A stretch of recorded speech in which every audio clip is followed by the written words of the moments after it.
Salut à tous, c'est Hugo de la chaîne NSS et pour bien commencer cette semaine, je vous propose une technique très simple mais qui peut vraiment faire la différence dans vos productions. Vous savez, pour travailler une image et la rendre plus belle, alors il y a déjà un bon travail de lumière qui se fait au tournage, mais en post-production, on a bien évidemment l'étalonnage et surtout la colorimétrie. Alors la colorimétrie, ça peut être très vaste et aujourd'hui j'aimerais aborder un point relativement précis, et quand je dis précis, je veux dire vraiment précis et je vais même dire surtout ciblé, puisque aujourd'hui on va apprendre à faire de la colorimétrie ciblée, c'est-à-dire établir une zone sur laquelle on va travailler. C'est quelque chose qui est relativement connu en photo dans l'absolu, sauf qu'en photo, on a une image et cette image ne bouge pas, alors qu'en vidéo, c'est 25 images par seconde et surtout, on a du mouvement, ce qui rend la tâche un peu plus complexe. Mais du coup, aujourd'hui, j'aimerais vous montrer le fonctionnement technique, vous montrer différents exemples relativement simples pour que vous compreniez le principe et ensuite que vous puissiez le reproduire de votre côté, et je vous propose de commencer tout de suite. Pour ce faire, et vous vous en doutez, on va bien évidemment utiliser l'effet couleur lumétrie. Donc on va commencer par simplement appliquer l'effet sur notre premier rush qui est une vue aérienne de Toulon, la ville où j'habite. Comme vous le voyez, dans le fond, on a la mer et le ciel, et personnellement, je trouve que ça manque un peu de contraste et j'aimerais donner un peu plus de peps à l'image, j'aimerais donner un peu plus de saturation également. Alors ce que je vais faire, je vais pas forcément m'amuser à faire le tour des côtes, etc.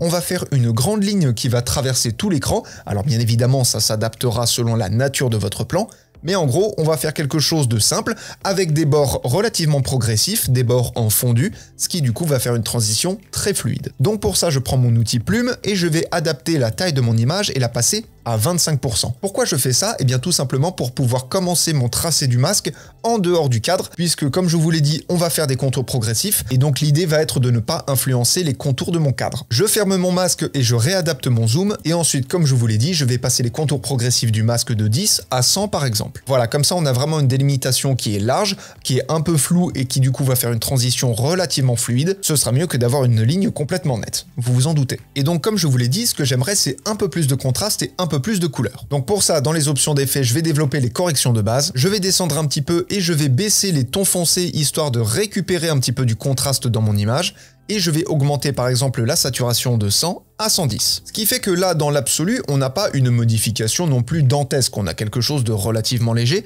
mais quand on fait un avant-après, ça c'est sans l'effet de couleur lumétrie et ça c'est avec, on se rend compte vraiment qu'il y a une grosse modification, qu'il y a une grosse plus-value, juste en modifiant ce tout petit aspect. Voilà, bon ça c'est globalement pour un paysage, ensuite comme je vous l'ai dit vous adaptez, mais comment on fait pour faire quelque chose de vraiment ciblé et surtout avec du tracking? Alors le tracking de masque, j'en avais déjà parlé sur la chaîne, je vous remets un tuto en haut de l'écran bien évidemment, mais surtout maintenant on va voir comment faire de la colorimétrie ciblée pour donner par exemple un peu plus de lumière dans le visage de notre sujet. Donc comme d'habitude, on met l'effet couleur lumétrie, ça c'est évident, et cette fois-ci on va cliquer sur l'outil ellipse pour créer un masque en forme d'ellipse. Alors ça nous crée un masque par défaut et on va venir le replacer.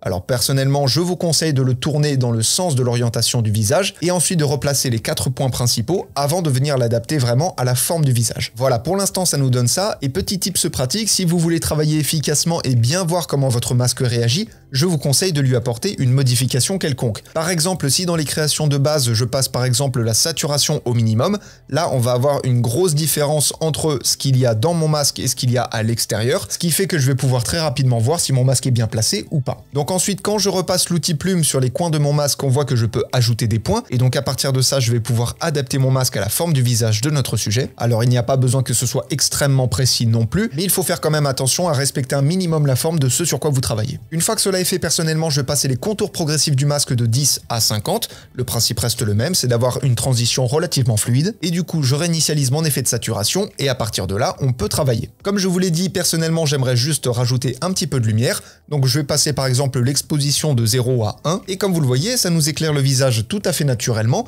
on a quelque chose qui est propre, on voit pas les contours du masque, et en toute honnêteté, si je vous montrais cette image sans vous dire qu'il y a un masque, sans vous dire qu'il y a la lumière du visage qui a été retravaillée, je pense que vous n'y verriez que du feu. Et du coup, comme je vous l'ai dit, une fois que vous avez votre masque, une fois que vous avez votre base du coup, vous allez pouvoir faire un tracé du masque, donc personnellement je vais faire un suivi du masque sélectionné vers l'avant, ça me met une petite progression, et juste après ça, on a notre résultat final. Alors bien évidemment, ce sera peut-être pas parfait à chaque fois, donc il faudra peut-être le retravailler, refaire un suivi, etc. Mais déjà pour ma part, si on regarde le tracé du masque comme il est sur Premiere Pro, ça nous donne quelque chose comme ça. On a quand même notre effet qui est hyper bien suivi, on a une lumière naturelle, bref, c'est réussi. Voilà, c'est tout pour aujourd'hui, c'est une technique relativement simple mais qui peut être vraiment pratique, comme je vous l'ai dit, pour mettre de la qualité, encore plus de qualité dans vos vidéos. Et en attendant du coup les prochains tutos, apprenez, utilisez et progressez dans vos montages. Je vous fais des bisous et à plus!